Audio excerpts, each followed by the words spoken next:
આજે મકર સંક્રાંતિ છે। આજના દિવસે લોકો પતંગ ઉડાડે છે અને ત્યારે આકાશ ઉડતા પક્ષીઓને પણ બચાવવા તે આપણી ફરજ છે। તે માટે સરકાર દ્વારા કરુણા અભિયાન પણ ચાલે છે અને તેમાં વન વિભાગના અધિકારીઓ તેમજ ડોક્ટરની ટીમ દ્વારા પક્ષીઓને તાત્કાલિક સારવાર મળે તે માટે કેમ્પ રખાય છે। તો ધ્રાંગધ્રામાં આ અધિકારી તેમજ ડોક્ટર અને પક્ષી બચાવ અભિયાન હેઠળ અત્યાર સુધીમાં ઇજાગ્રસ્ત પક્ષીઓની સારવાર કરવામાં આવી રહી છે અને આ માટે જ શહેરમાં આવેલ અરાઈઝ ગ્રુપના સભ્યો સવારથી જ શહેરમાં ઘાયલ પક્ષીઓને બચાવી સારવાર માટે લાવતા હોય છે। છેલ્લા ઘણા વર્ષોમાં મૃત પક્ષીઓ તેમજ ઘાયલ પક્ષીઓમાં નોંધપાત્ર ઘટાડો થયો છે। સવારથી ડોક્ટર તેમજ વન વિભાગના અધિકારીઓ કેમ્પમાં હાજર રહ્યા હતા। હજી મોડી સાંજે તેમજ રાતના સમયે ઘાયલ પક્ષીઓની સંખ્યા વધી શકે છે।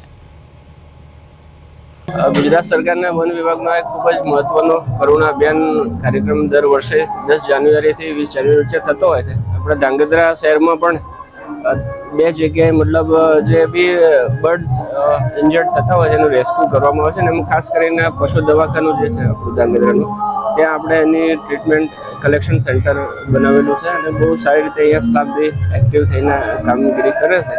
અત્યાર સુધીમાં 3 જેટલા બર્ડ્સના રેસ્ક્યુ કરવામાં આવે છે। ત્રણેયને ટ્રીટમેન્ટ આપીને હાલ પૂરતું બચાવી લેવામાં